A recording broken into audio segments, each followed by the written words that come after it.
I still remember the sound of my sister's laugh. Not the normal one she used when she talked to her friends or flirted her way out of speeding tickets. I mean the one she saved just for me.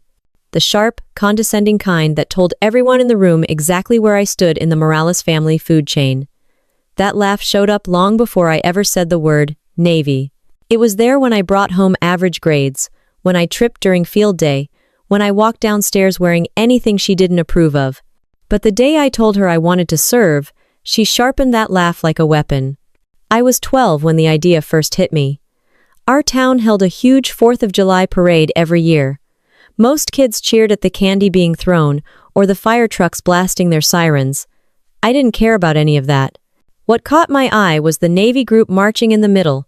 Clean uniforms, steady steps, no hesitation, no pretending to be confident. Just people who knew exactly where they were going and weren't afraid to take up space. I didn't know what purpose meant at that age, but for the first time, I felt something close. I went home buzzing with excitement, rambling about how I wanted to serve one day. And Harper, standing in the kitchen with a bowl of strawberries like she was posing for a catalog, rolled her eyes and let out that trademark laugh. "Please," she said, tossing a strawberry into her mouth. "You? In the Navy? Do they even take people who can barely speak up in homeroom?" Mom told her to stop being mean, but she was smiling when she said it. Dad didn't even look up from his newspaper. Harper shrugged, smirking like she'd done me a favor by giving me a quick reality check. Nothing kills a child's dream faster than a sibling who knows exactly where to stab. That was the dynamic. Harper, the star, the favorite, the child who made sense. Me, the quiet one, the awkward one, the one teachers forgot was in the room. Harper's achievements decorated the walls. Mine decorated the fridge only if Mom needed to cover a stain. Things didn't get better with age. Harper joined every club, won every award, and perfected a personality adults adored. I was the kid who got compared to her so often, I could have legally changed my name to, "Why can't you be more like Harper?" The funny part? Harper wasn't actually kind. She was polished. Adults saw the polish. Kids my age saw the claws. But she played the game so well that my parents never noticed how much she loved pushing me into corners just to watch me fold. By the time I hit 16, I kept my dreams to myself. I studied Navy careers online only after everyone went to bed. I memorized enlistment requirements. I ran before sunrise to avoid Harper accidentally filming me to mock my weird running face. Anything she didn't like became a joke. Anything I cared about became a target. I never gave her the satisfaction of reacting. That was my survival strategy. Stay quiet, stay invisible, stay out of the way. But somehow, she always found a way to make me the punchline. The moment things truly snapped wasn't even dramatic. It was subtle, quiet, the kind you look back on years later and realize that's where the whole mess started. A group of relatives came over for a barbecue. Harper, being Harper, positioned herself as the host even though she was 17 and legally not allowed to pour half the drinks she was handing out. She floated around the backyard, laughing loudly, retelling stories, making everyone feel like the special guest of the Morales household. Then she landed near me, her shadow stretching long like it always did. "You gonna tell them?" she asked, grinning. "About your little military fantasy?" I didn't answer. I should have known silence only made her hungrier. She turned to the group and announced, "Kendra wants to join the Navy. Isn't that adorable?" She'd last, what, a day? The adults chuckled. Someone said, "Well, that's ambitious," in the tone people use when a toddler says they want to be president. I forced a smile, even though my chest felt like it was shrinking. Harper beamed, pleased with herself. That night, lying in bed, I realized something. I wasn't hurt because she didn't believe in me. I was hurt because she needed me to fail to keep her place in the family intact. My dream wasn't the problem. The problem was that it belonged to me. You'd think that kind of constant belittling would push me to fight back. It didn't. It pushed me to hide better. I learned how to shrink so she couldn't get a grip on me. Harper's entire personality was built on performing. Mine was built on not giving her more material. But dreams have a way of surviving even when people try to suffocate them. At 17, I started researching enlistment requirements more seriously. I didn't tell anyone. especially not Harper. I knew she'd burn it to the ground just to watch me panic. Maybe that was my first act of quiet rebellion, dreaming in private. The closer I got to 18, the more I felt the pressure building. Harper's comments sharpened. She sensed I was hiding something and poked at me constantly. I'm convinced older sisters develop a sixth sense solely for detecting secrets they can weaponize. Around that time, family gatherings became worse. Harper narrated my life like she was doing stand-up. I became her favorite joke. Eventually, even the relatives started joining in. They didn't mean harm. They were just following the tone Harper set. One night, after yet another round of mockery disguised as just teasing, something in me started shifting. I felt it quietly, like a slow click inside my chest.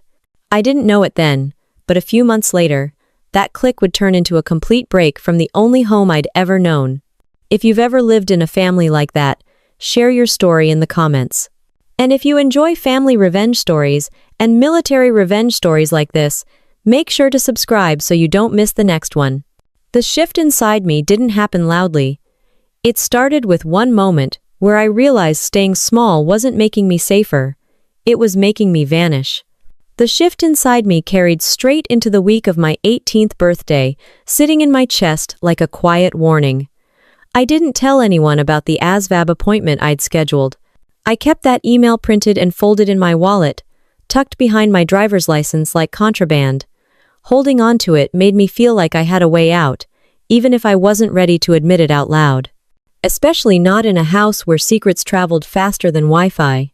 My birthday fell on a Saturday, which meant Harper treated it like her own holiday. She coordinated everything: menu, decorations, guest list, even the playlist. Mom called it helping.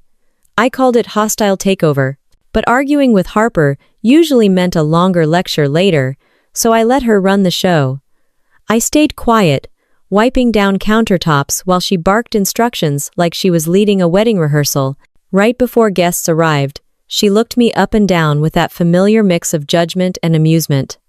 "At least brush your hair. It's your birthday, not a court date." I brushed it, not because she told me to, but because I didn't need extra attention that day. I already had enough nerves buzzing under my skin. The house filled quickly. Uncles, aunts, neighbors, Dad's coworkers. Harper floated through the crowd like she owned the air everyone breathed. Meanwhile, I stuck to the edges, thanking people for wishes they barely finished saying before drifting toward the buffet table.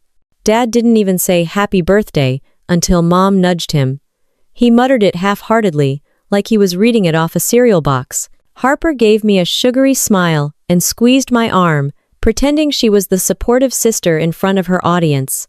She always performed best when she had a crowd. I should have known she'd been waiting for the perfect moment. It came after dinner, when Mom dimmed the lights and brought out the cake. Everyone clapped. Harper insisted on lighting the candles herself, narrating every step like she was hosting an awards show. "Kendra's big 18, she announced. "Adult life begins now. Huge decisions. Big responsibilities." I felt my stomach drop. Whenever Harper tried to sound sincere, disaster followed. She held the cake in front of me. "Make a wish," she said sweetly. Then, before I could inhale, she added, "Maybe wish for a backup plan, since the Navy clearly isn't interested." The room blinked in confusion, then shifted toward me. My heart slammed against my ribs. I swallowed hard. "What are you talking about?" Harper rolled her eyes dramatically. "Kendra, please? Don't make this weird. You missed your ASVAB appointment. The Navy doesn't reschedule no-shows. It's embarrassing. I had to tell Mom because she kept bragging about you."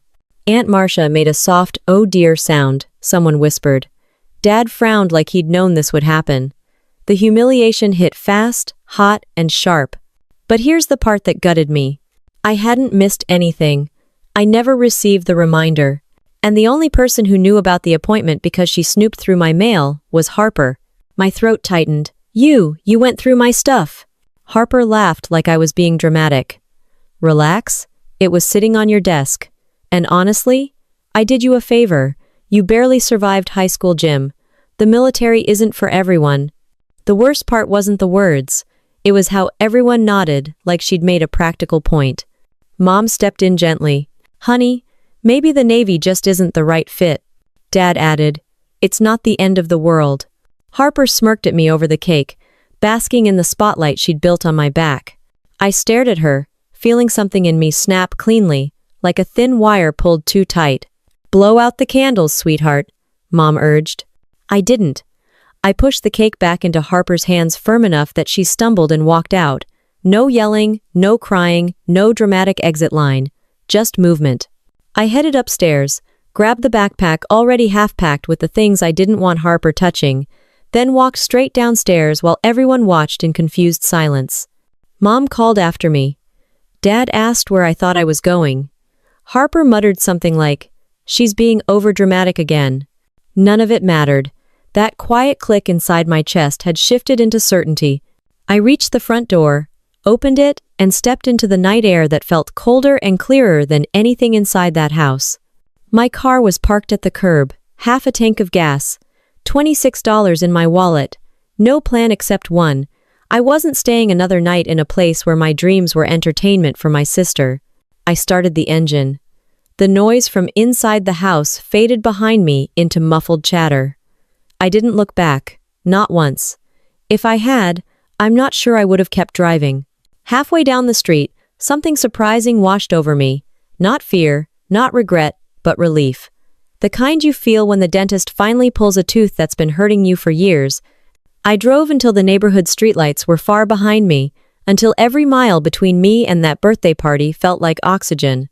The road kept stretching in front of me long after the streetlights disappeared, and the farther I drove, the lighter my chest felt. It wasn't joy.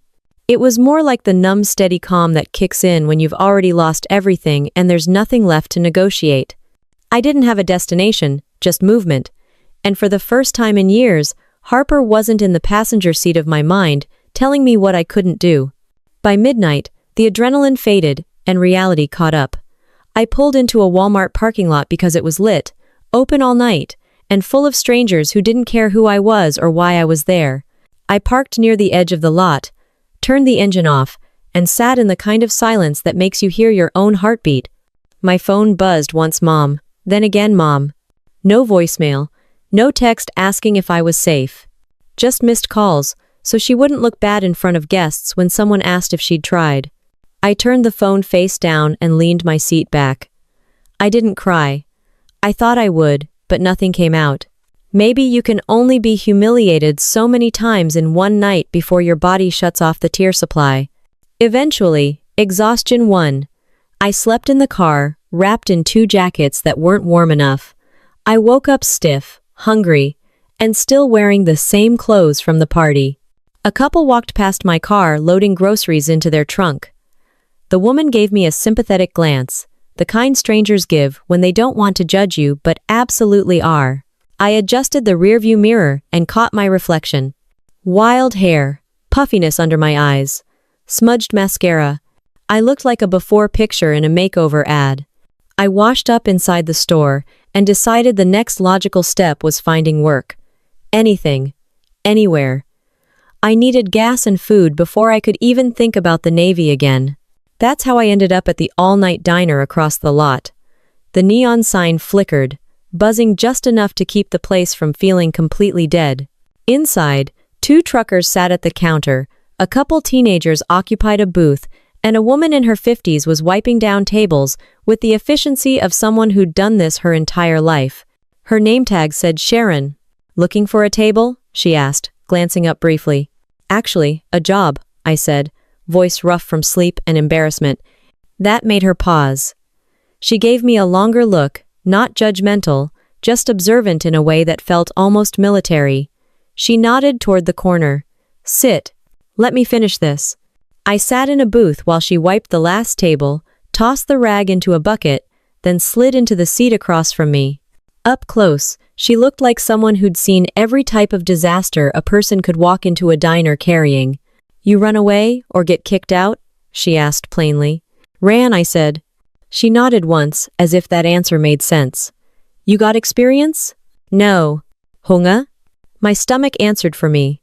That seemed to be enough. Dishwasher. 3 nights a week, Cash. If you don't flake. I won't, I said, too quickly. That's what they all say. She pushed the menu toward me. Order something you can finish. I picked pancakes because they were cheap, and I needed comfort more than protein. She watched me eat for a minute, then leaned back with her arms crossed. You're not built for waiting tables, she said matter-of-factly. Too tense, too quiet, too internal. Thanks, I said, not sure what that meant. Not an insult. She pointed a finger at me. You remind me of recruits, the ones who overthink before they act. I froze. Recruits? Her eyes flicked to my reaction. Navy, 15 years. You thinking about joining? The universe has a strange sense of humor. I nodded slowly, afraid she'd laugh like Harper did. But Sharon didn't laugh. She didn't smirk. She didn't throw verbal darts wrapped in fake concern. Instead, she said, You smart enough for the ASVAB? I think so. Ooh. You think or you know? I hesitated. I studied. I had an appointment. My sister, she... The words jammed in my throat, half anger, half shame. Sharon didn't need the details. Her face softened just enough. Family sabotage is common. Recruiters hear it all the time. That surprised me. Really? You'd be amazed how many people fail the first test because someone close didn't want them to succeed. She drummed her fingers on the table. Take it again. Clean slate. No one can stop you from booking a new date unless you let them. She said it so plainly I almost believed it immediately. How? I asked, hoping she had a magic button. You go online. You call a recruiter. You show up on time. You pass. She shrugged. It's not complicated. Hard? Yes. Complicated? No. She reached into her apron and pulled out a small notepad. She scribbled a number and slid it over to me. Ask for Petty Officer Langdon. Tell him Sharon Wells sent you. He'll know what to do. I stared at the paper like it was a lifeline someone had just thrown into deep water. Why are you helping me? I asked honestly. Sharon shrugged again. You walked in looking like someone who'd been pushed off a cliff. The Navy teaches you how to climb back up. Might as well hand you a rope. Her tone wasn't warm or gentle. It was direct and worn in. The kind of tone from someone who learned lessons the hard way and didn't waste time sugarcoating. I kept the scrap of paper like it was something precious, something alive. That night, after washing a mountain of dishes that smelled like regret and frying oil, I sat in my car and stared at my phone screen. My thumb hovered over the call button.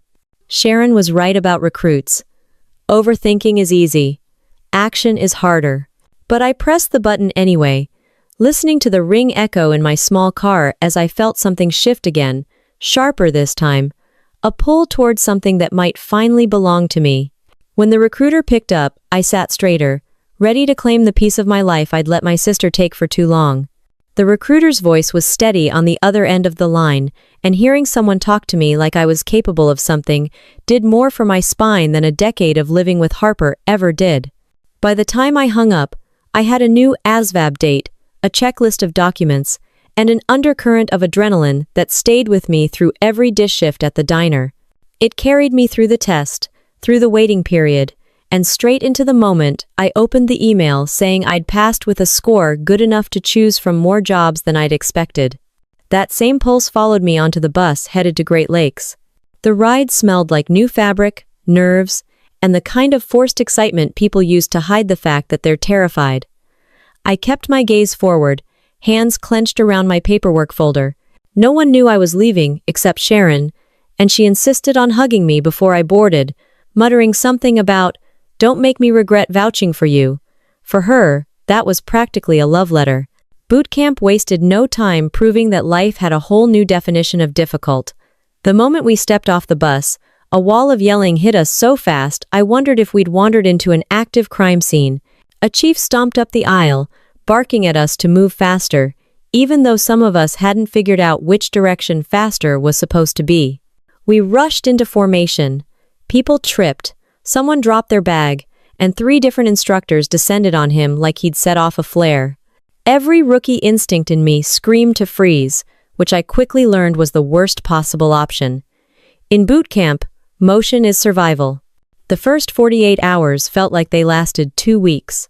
We barely slept, didn't know where anything was, and kept lining up in the wrong places.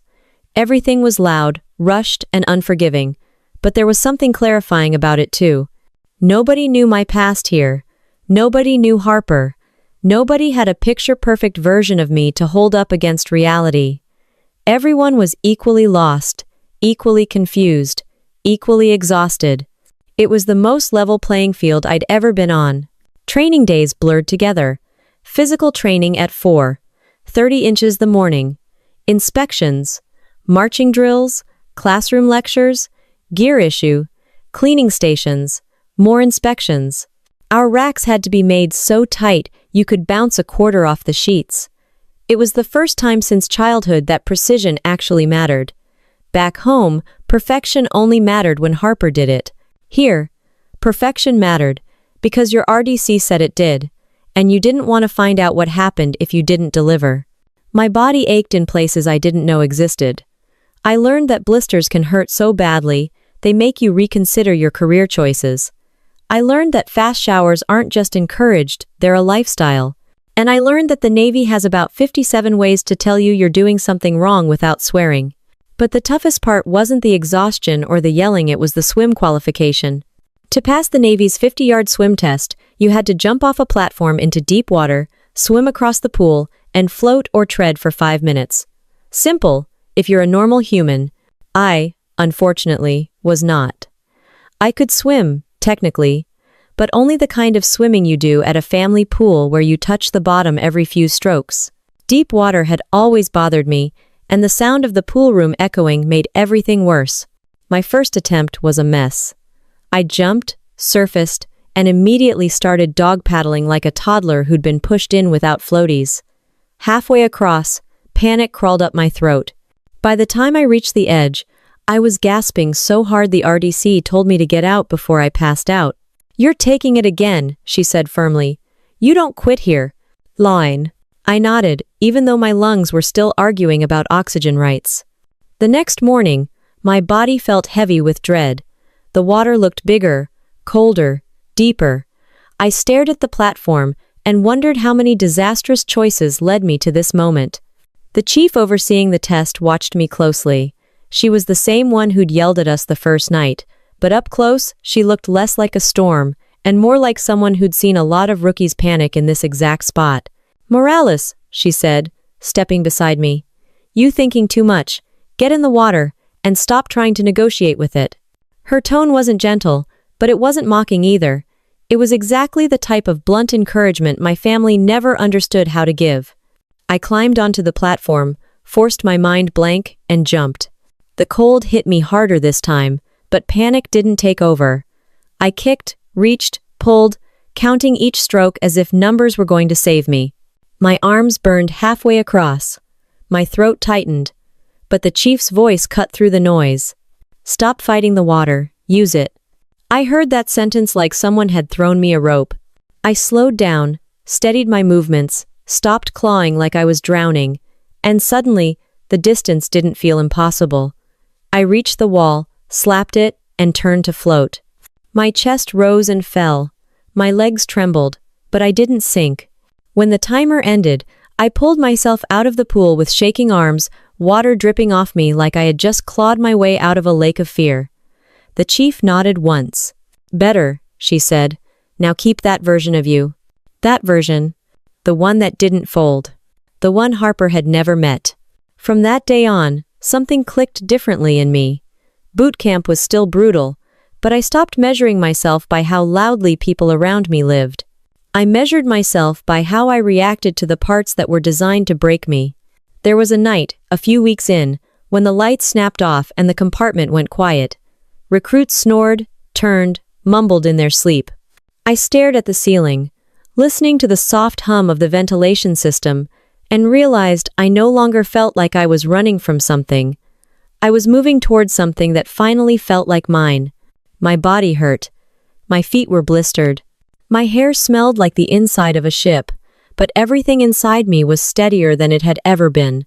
That version of me was just getting started.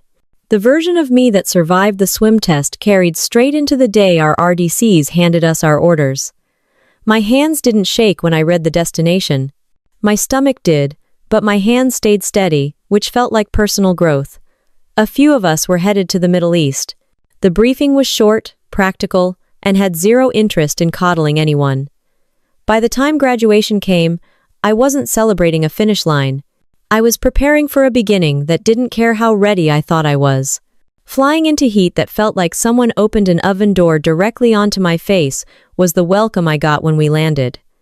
I had seen temperatures hit triple digits, but nothing like this. The air looked thick, like it had weight. By the time I stepped off the bus onto base, sweat was sliding down my back even though I hadn't done anything besides breathe. Deployment life had a rhythm, but it wasn't one you eased into. It was one you adapted to, whether you liked it or not. My days started before sunrise because the sun was too aggressive to work under past noon without feeling like your bones were roasting. I handled logistics and watch rotations, tasks that weren't glamorous but mattered more than most people outside the military ever realize. 12-hour shifts blurred into each other. Some nights, I'd finish watch and still feel the vibration of the comms equipment in my hands. Other times I'd sit on my rack, boots still on, convincing myself to stand long enough to shower. The heat didn't just sit in your clothing, it nested. I would wash my uniform only for it to be drenched again an hour later. While I adjusted to deployment, my personal life remained as quiet as it had been the day I drove away. No messages from Mom. No calls. Harper posted a picture with friends at a winery. Another in a new dress. Another in front of some getaway house her boyfriend rented. It wasn't that I expected her to suddenly care. I just hoped she'd run out of things to brag about eventually. The people around me learned who I was much faster than my family ever had. There's something about deployment that strips away the fake layers. Nobody cares what you were in high school or how popular you were. What matters is how you show up when things get difficult. What matters is whether you carry your weight or make someone else carry it for you. I earned respect slowly. I did my job, kept my head down, and didn't complain unless someone's mistake could actually get someone hurt. One of the guys on my watch team, a second-class petty officer named Denton, told me one night, "You're quiet, Morales, but you're reliable. Quiet, reliable beats loud, useless every time." I took that as a compliment. Deployment wasn't dramatic most days. It wasn't constant action or movie scenes. It was long tasks, predictable routines, and a constant awareness that screwing up had real consequences. But there were moments that branded themselves into your memory. Mine happened halfway through the rotation.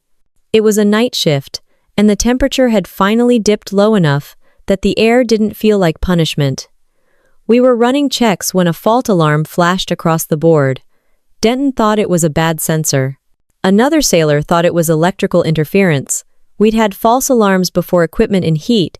This intense didn't exactly behave like brand new tech. But then the second alarm went off. Louder, sharper. Within seconds, we were moving. Training kicks in, whether you think you're ready or not. I followed Denton outside, where the air was thick with dust kicked up by the sudden movement of vehicles. The fault wasn't a small glitch. It was a real issue, a generator problem, that could have shut down a portion of our power if it wasn't handled fast. I was the junior among them, but I didn't freeze. I grabbed tools, relayed information, held lights steady, climbed where they told me to climb. Sweat soaked through every layer of clothing. A wave of heat rolled off the equipment, and for a split second it felt like the world narrowed down to noise, brightness, and the thudding of my own pulse. Something sparked a bright, sharp streak of white. Someone yelled. Denton jerked back, and everything in me reacted before my brain caught up. I lunged forward, yanked the cable he'd been reaching for, and redirected it before it could hit anything that would have turned that spark into a much bigger problem. The whole thing lasted seconds. My breathing didn't return to normal for minutes. When it was under control, Denton stared at me like he couldn't decide whether to scold me or shake my hand. "Morales," he said finally, wiping sweat from his forehead. I don't know if that was bravery or poor impulse control, but I'll take it. Someone else clapped my shoulder. Another muttered that I'd earned my paycheck that night. I didn't feel heroic. I felt awake in a way I hadn't since the day I left home, fully present, fully responsible, fully myself. Later, back in the bunk area, while everyone settled down and the hum of generators smoothed into the background, I lay on my rack and stared at the metal above me. My hands shook a little now that everything was over. Not from fear, from the realization that I could do things my sister never imagined I was capable of. Not because she was wrong about me, but because she never bothered to look closely enough to find out. In the morning, the chief pulled me aside and said, "Good work last night. Keep your head and you'll go far." Her voice wasn't warm, but it was respect. And respect is worth more than anything I ever chased in my parents' house. Life on deployment didn't get easier after that night, but it settled differently around me. I walked with more certainty. I worked with more focus. I stopped flinching every time someone raised their voice, because now I knew I could handle more than I ever thought. The Middle East heat didn't soften. The shifts didn't shorten. The exhaustion didn't leave. But I could feel something shifting inside me again, a steady determination that had nothing to do with proving Harper wrong, and everything to do with proving something to myself. The steadiness I carried through deployment stayed with me long after we rotated out. Coming home didn't feel like returning to anything. It felt like stepping into a clearer version of myself, one that didn't shrink or apologize just to keep someone else comfortable. I took a few days to breathe, then went straight into planning my next move. If I wanted a career instead of just a contract, I needed to think bigger, something I never allowed myself to do when I lived under Harper's shadow. The idea of applying to OCS had been floating around my head since the night shift incident. The chief who pulled me aside afterward wasn't the sentimental type, and she didn't hand out encouragement easily, which made her approval mean more than I expected. Every time she said I showed promise, I took it seriously because she didn't believe in hype. She believed in competence. Applying wasn't simple. Becoming an officer meant more school, more testing, more evaluations, more people digging through your record to see if you deserved the chance. It also meant putting myself in a place where failure was a very real option. Weirdly enough, the thought didn't scare me as much as it used to. I brought up the idea with Sharon during one of our rare phone calls. She was at the diner, judging by the clatter of dishes in the background. "So you want to be a Navy officer," she said, like I'd just told her I planned to bake a cake or take a walk. "Yeah," I said. "You think I can do it?" "Morales, I thought you could do it before you knew you could," she replied. "Just don't overthink it. That's your weak spot." She wasn't wrong. Overthinking was practically my cardio. Still, the application went in. I doubled down on studying, running, and working on every leadership skill I'd ignored growing up, because those skills weren't exactly encouraged in a house where Harper needed center stage. I joined volunteer programs on base and took on extra responsibilities. I figured if people were going to evaluate me, I might as well give them something worth evaluating. Months passed, packed with paperwork, interviews, and waiting, that felt like someone held my future in a slow cooker. Every time I opened my inbox, I braced for disappointment, not because I thought I wasn't capable, but because I'd spent years being told that certain things weren't for me. It takes time to unlearn that, even when you've done all the work. The email came on a Tuesday morning while I was folding uniforms on my rack. My heart kicked my ribs so hard it could have been trying to re-enlist without me. I opened it slowly, scanning for keywords, the kind that either crush you or make you feel like you can walk through a locked door without touching the handle. "Congratulations." I didn't read the rest immediately. I just sat there, hearing that one word echo through my head.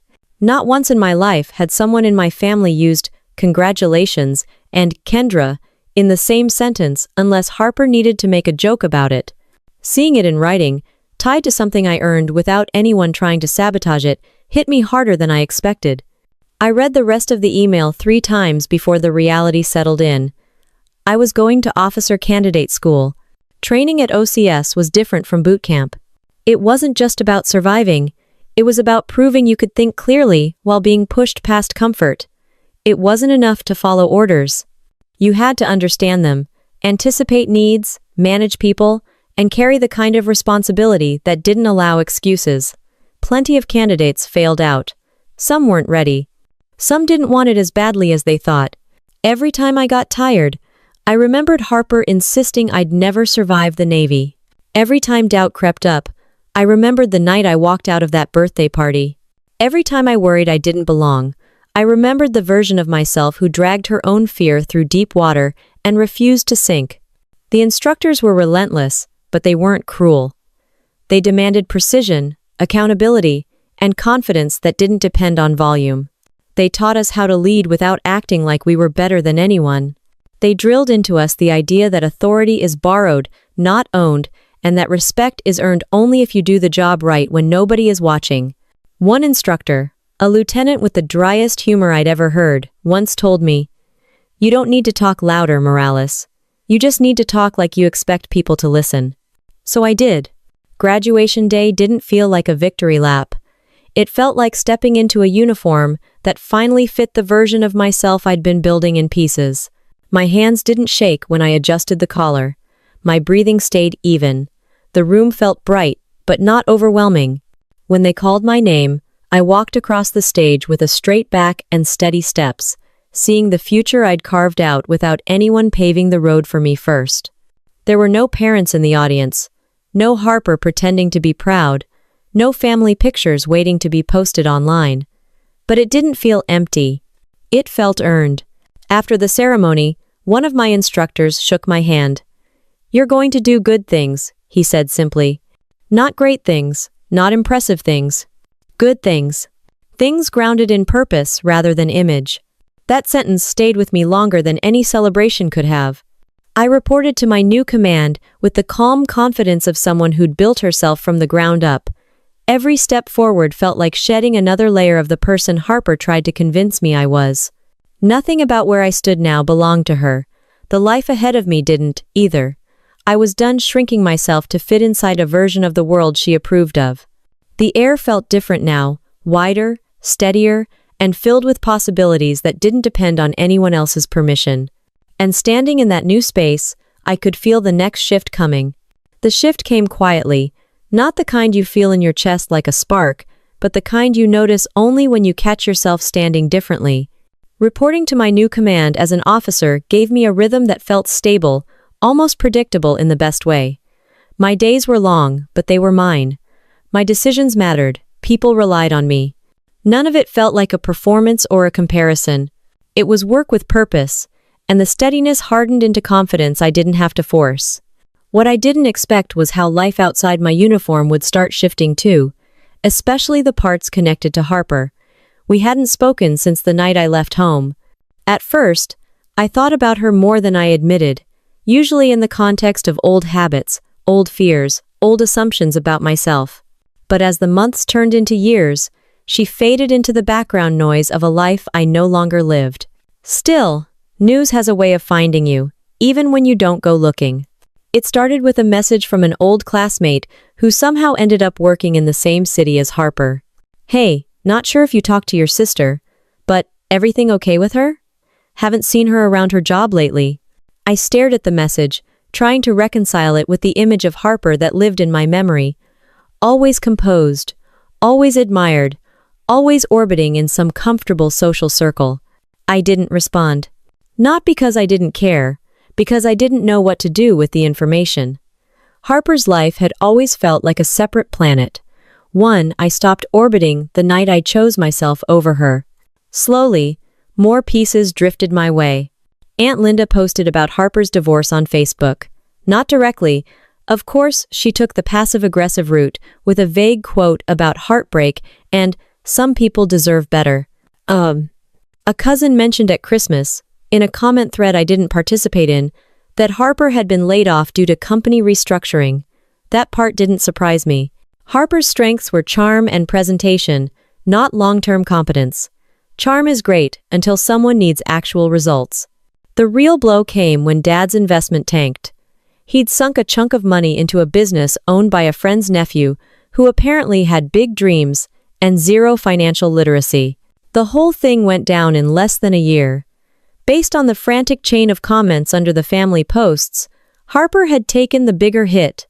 She'd built her life on stability and appearance, and the sudden collapse sent cracks running through everything she'd propped up for years. Still, I didn't reach out. Not because I wanted her to struggle, because I knew if I inserted myself too early, I'd be stepping back into a role I'd fought hard to leave behind. In my family, concern always turned into expectation, and expectation always turned into control. I wasn't going backward. More months passed. More promotions came my way. I built a reputation as someone who handled pressure without theatrics. Someone who spoke clearly. Someone who didn't need a spotlight to do her job well. I earned trust that had nothing to do with being loud and everything to do with being dependable. Then one night, after a long day of training evaluations, I checked my phone and saw a very familiar name sitting in my message requests. Harper. Just seeing her name made something old and heavy shift inside my chest. Not pain, just memory. I opened the message. Hey, I know it's been a long time. I could really use someone to talk to. Things are tough right now. That was it. No apology. No acknowledgement of the nuclear-level humiliation she'd dropped on me at 18. Just a hand reaching out because hers had nothing to hold on to. I didn't answer. Not out of spite. Out of clarity. I wasn't obligated to walk back into the emotional mess she'd created simply because she finally felt the crash she'd made me live through for years. Silence can be an act of self-respect. Another message came a week later. I might be moving, lost my place, still figuring things out. Another.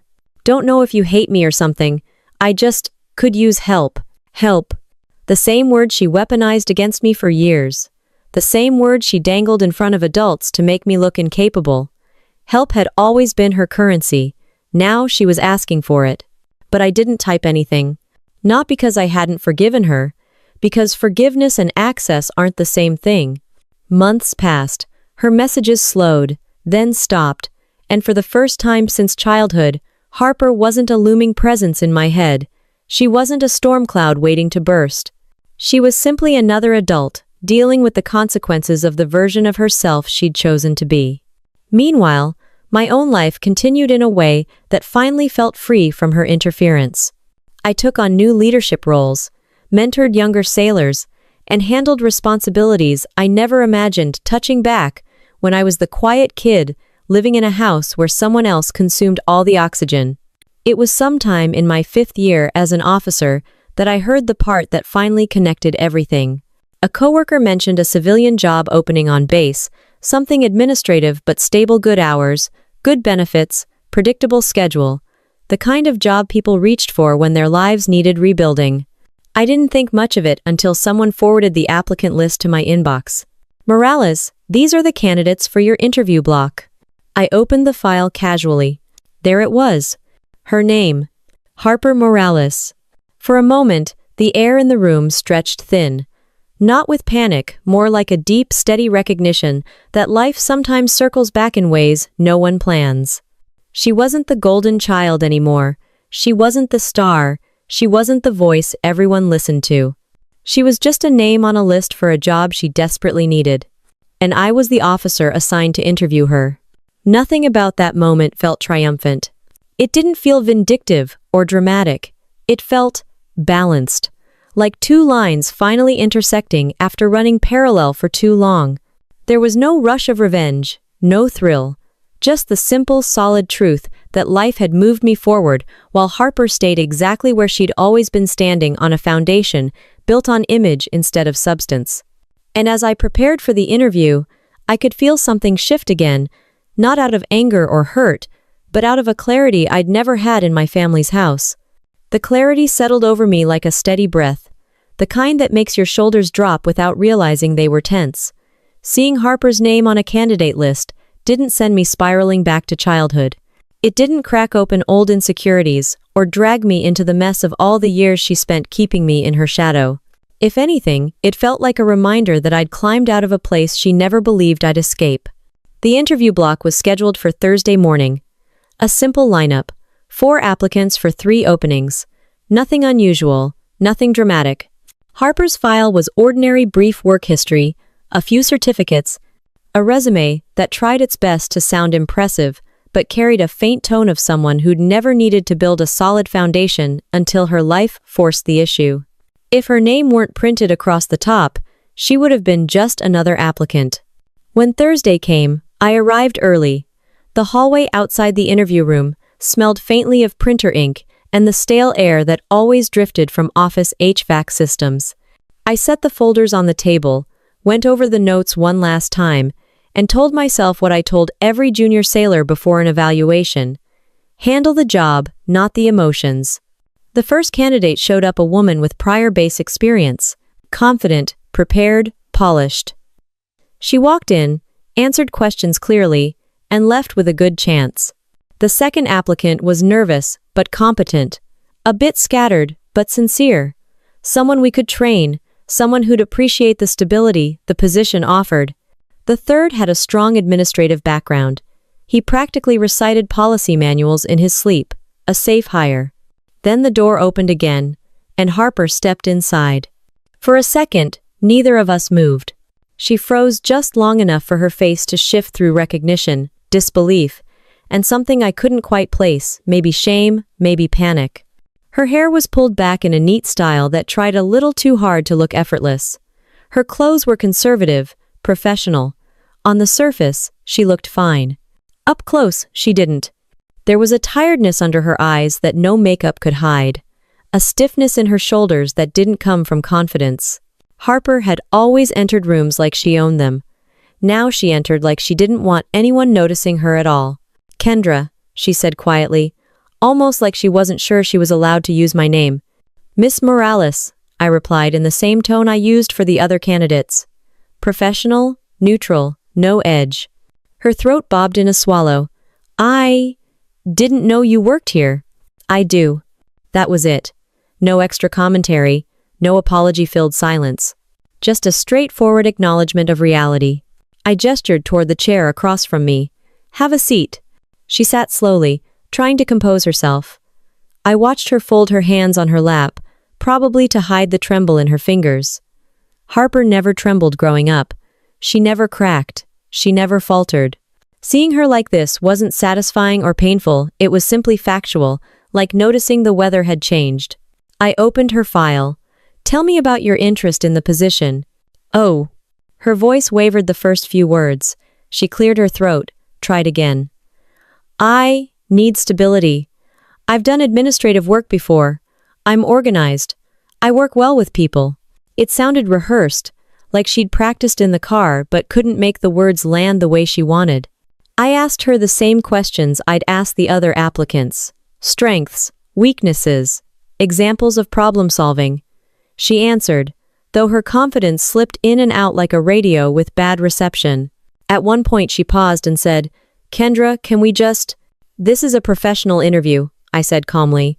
"We'll stay on topic." Her cheeks flushed, not with anger, more with embarrassment. She nodded and looked down at her hands before forcing herself to continue. Halfway through, she finally looked at me straight. "You seem different," she said carefully. "People change," I replied. She blinked slowly. "I guess they do. The interview ended as smoothly as it could under the awkward wait between us. When she stood to leave, she hesitated at the door. "I know I don't have the right to ask you anything," she said quietly, "but I really need this job." I didn't respond to that. It wasn't part of the interview, and I wasn't going to let emotion hijack the process. She left the room with her shoulders curved inward, a posture I had never seen on her before. I finished evaluating the remaining files, aligning the skill levels and job requirements with the needs of the department. Every part of the process was standardized, structured, and immune to personal history. That was the point of the uniform, to prevent favoritism, grudges, or emotional interference. When I reached Harper's file again, the decision wasn't hard. Experience, insufficient. Stability, questionably. Integrity, concerning. The integrity part wasn't about our personal history. It came from the inconsistencies in her resume, the vague job descriptions, and the unexplained employment gaps. It was the same standard we used for every civilian hire. My pen hovered over the final section for only a moment before I wrote it. Not recommended. No anger. No satisfaction. Just honesty. A few hours later, after paperwork and follow-up emails were done, I walked out of the office into the bright afternoon. The sunlight reflected off the building's glass, the breeze carried dust across the lot, and the bass carried on with its usual rhythm. Sailors walked past, chatting about schedules and weekend plans. Life kept moving. I felt something shift, not in the dramatic sense, not like closure or triumph. It was quieter than that, like an internal exhale I hadn't realized I'd been holding for years. Choosing myself over Harper had once felt like rebellion. Now it simply felt normal. Walking across the lot after the interviews, I felt a strange calm settle into my bones. Not relief, not tension. Just a quiet steadiness that came from knowing I had done my job the same way I would have done it for anyone else. No bending, no favoritism, no retaliation. The decision about Harper wasn't personal, it was correct. And for the first time in my life, being right didn't need to come with a speech or apology or anyone's approval. 2 days later, HR sent out the standard notifications to the candidates. 3 were hired. 1 wasn't. I didn't see the emails. That wasn't part of my lane. My job was to interview, evaluate, and move on. But life has a way of looping people back around whether you expect it or not. It was late afternoon when I stepped into the hallway outside my office and found Harper waiting. She stood near the water fountain, holding her purse with both hands like it was the only thing keeping her upright. The fluorescent lights overhead washed out her face, highlighting the strain she'd tried to hide in the interview. She wasn't crying, but she looked like someone who hadn't slept. When she saw me, she straightened old reflexes, old posture, but the confidence never reached her eyes. "Do you have a minute?" she asked. Her voice was small, not dramatic, not whining, just tired. I nodded once. "A minute." We walked into the small conference room down the hall. The hum of the HVAC filled the space between us. She set her purse on the table, then immediately picked it back up, as if she didn't trust leaving it anywhere. "I didn't get the job," she said. Not a question, a statement. I didn't respond. She already knew I wouldn't soften the truth. She let out a shaky breath.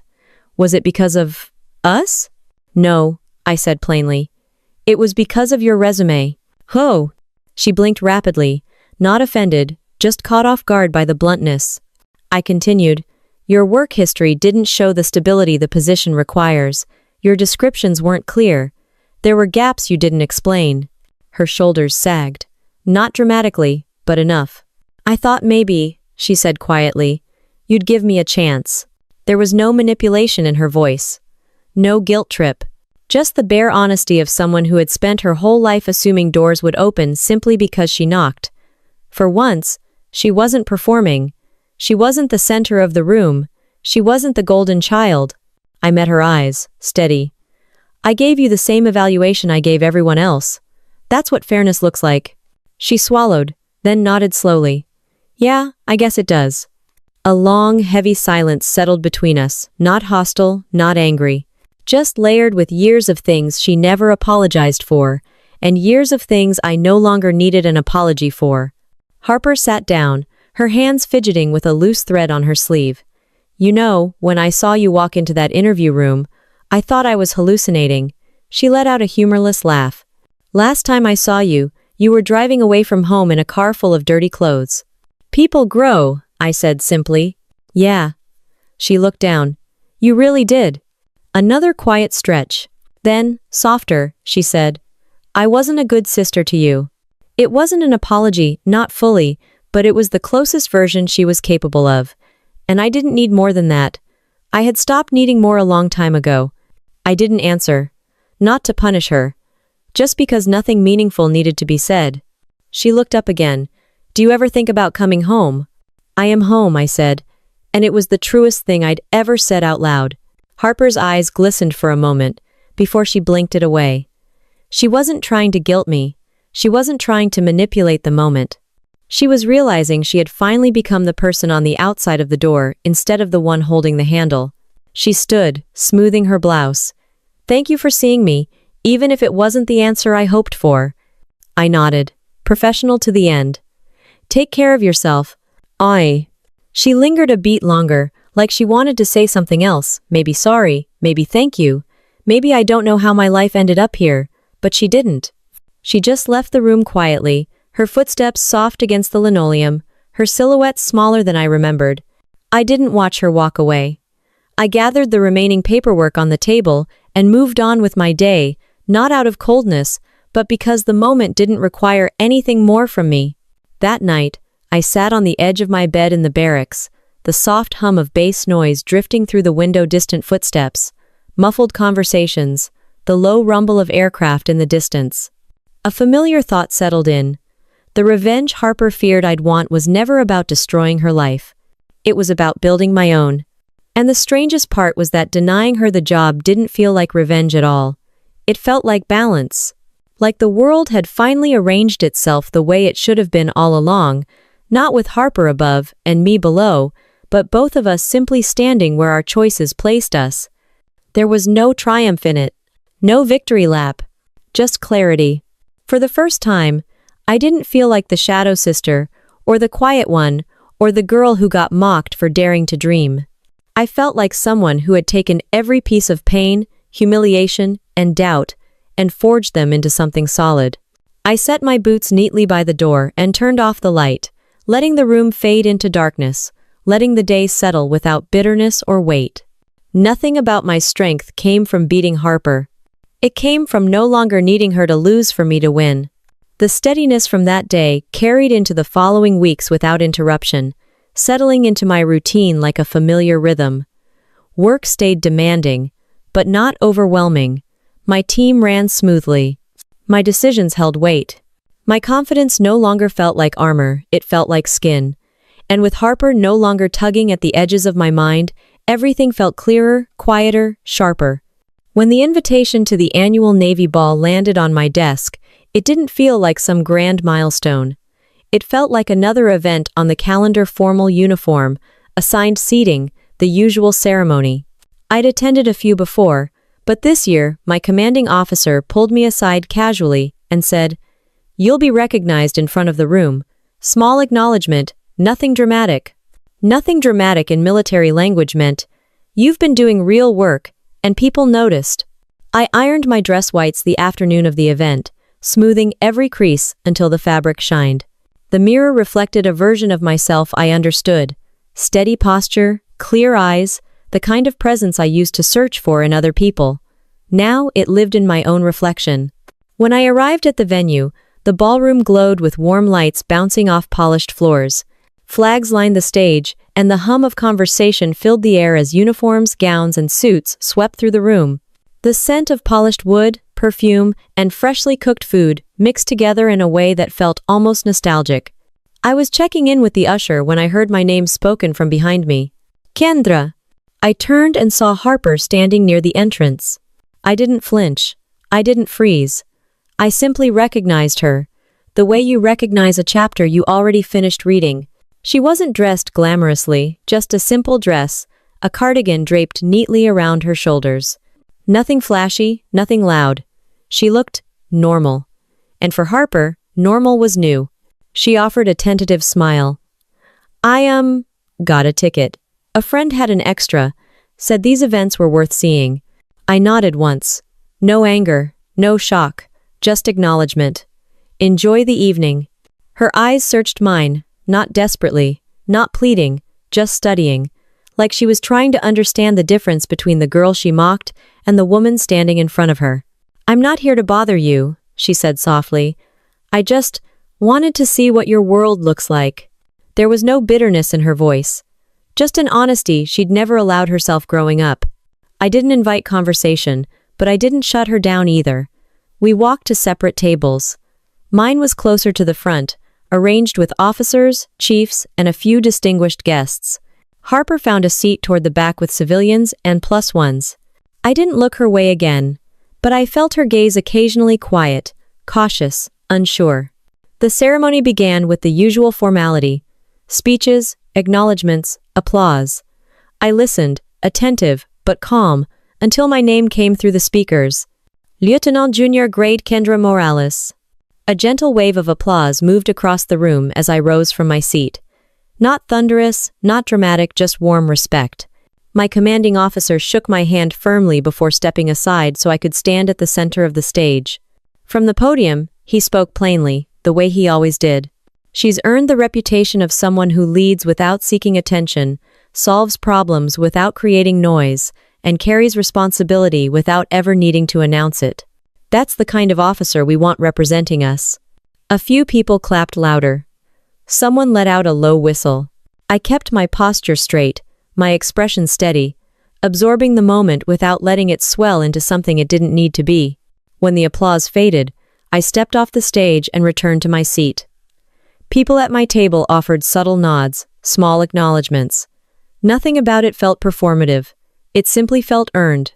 But when I finally glanced toward the back of the room, I saw Harper, standing, not clapping for show, not smiling for attention. She stood quietly, while the people around her remained seated, her hands clasped in front of her, her chin lowered not in shame, but in the kind of humbled recognition that arrives when life holds up a mirror you can't ignore. Her eyes met mine for a moment, soft, reflective, open in a way I'd never seen growing up. She wasn't asking for anything. She wasn't seeking forgiveness. She wasn't performing. She was acknowledging. And that was more powerful than any apology she could have offered. I held her gaze only long enough to understand the message behind it, not regret for my sake, but awareness of her own past, her own choices, her own downfall. She had, finally, seen the real version of me, the one she spent years working to bury. Dinner followed, conversations drifted, music started, people mingled and laughed and enjoyed the night. Nothing dramatic happened, no family blow-ups, no tearful reconciliation, no confrontation, just two adults existing in the same room for the first time without the roles we once played. When I left the ballroom later that night, the air outside was cool and steady. The base lights glimmered off parked cars, the faint hum of generators rolling through the quiet. Harper stood near the exit, arms folded loosely, as if waiting but not expecting. When I reached her, she spoke gently. "You look good, Kendra." "Thank you. I'm glad you found something that fits you," she added. "Really?" Her voice carried sincerity, not envy, and that sincerity, modest, understated, felt like the real closure I never needed but could finally recognize. I nodded, a simple acknowledgement. We didn't hug. We didn't exchange promises or apologies. We simply understood each other in a way we'd never managed before. Then we walked our separate ways into the night. No bitterness, no unfinished business. She carried the weight of her choices. I carried the strength built from mine. And for the first time in our lives, that was enough. My journey in the military was never about proving my sister wrong. It was about proving my own capability. Everything I built came from choosing growth over bitterness, purpose over performance, action over fear. And if you've been through anything like this, family heartbreak, jealousy, betrayal, you probably know exactly what that kind of peace feels like. If you want more military and family revenge stories like this, make sure to subscribe and leave a comment. I read every single one, and you never know who out there might need to hear your story too.